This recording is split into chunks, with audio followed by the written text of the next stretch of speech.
So I stopped by Ranchero King Buffet on I-10 in Antoine. I always drive by and I've never actually went inside, so I wanted to check them out, and a couple people told me to stop by there and see what I think. So I finally made it. Walking in is a bunch of pictures on the wall, and as y'all are about to see, they have a ton of options for y'all to choose from panes to salads, desserts, and well, I'll just let y'all check it out. It was about 17 something for one person. For two people, it turned out to be like $37.50 with two drinks. $37.50, and then however much you want to tip. So it averaged out about $20 a person, give or take. So I try to get as much footage for y'all, but they just had so much stuff, and there's no way I was gonna be able to try everything. So I chose a few things that I was in the mood for, and I went ahead and checked those out for y'all. See what I think about those.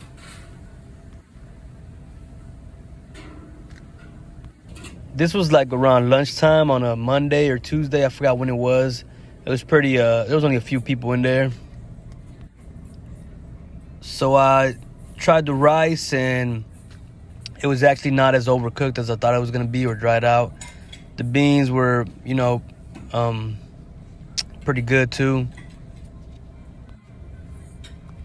I went ahead and added some pico on the flautas and a little bit of that green salsa. The flauta was crunchy. It was crispy or crunchy, but it was a little dried out, honestly, like from sitting under the heat lamp for so long. I give the flautas like a 5 out of 10. Next, I went for the chile rellenos, which is one of my favorite dishes, Mexican dishes. So I wanted to check out what they got to offer here. So I'll grab some of that right there. As y'all can see, it was still very melty. Went ahead and added some of the enchiladas. It was time to get into the melty stuff. Grabbed some of the red chile cheese enchiladas. And I also got some of the green chili chicken enchiladas, or green salsa. Started with the chile relleno. I was actually surprised. It was pretty good. Still melty. The cheese inside was melty. And the sauce it was covered with went very good with the flavors of the chile. I rate the chile relleno a solid 7. Next, I tried the cheese enchiladas, the red enchiladas, and they were good and all, but the cheese inside was like dried out already, or like it had been sitting under the lamp for a while, so I didn't, it wasn't as good as I thought it was gonna be. Then I tried the green enchiladas, and it was similar effect. The outside was melty, but the inside, the chicken was a little dried out. So I gave the enchiladas like 5.5 out of 10. Next, I grabbed the pupusas and what seemed to be a sope, like a bean and cheese sope, and a bean and cheese taco.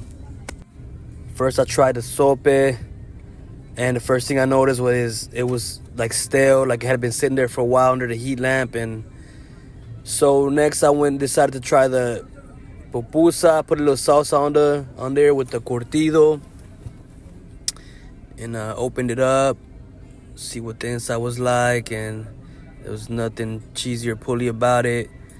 So I went ahead and tried that, and yeah, it was also stale and dried out. I guess they've been sitting there for a while. Maybe I got to come back when it's a little busier and they're rotating their product. But I give both of those about a good solid, 5.5 on a good side.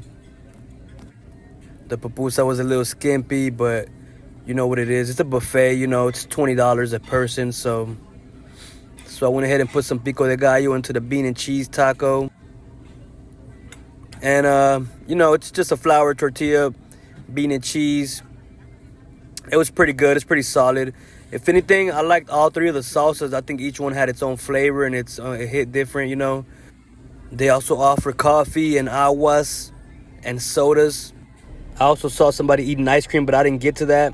All in all, I rate this place overall as 5.5 in my opinion. I won't be back. But y'all check it out and let me know if y'all's experience is any different. And don't forget to hit that like.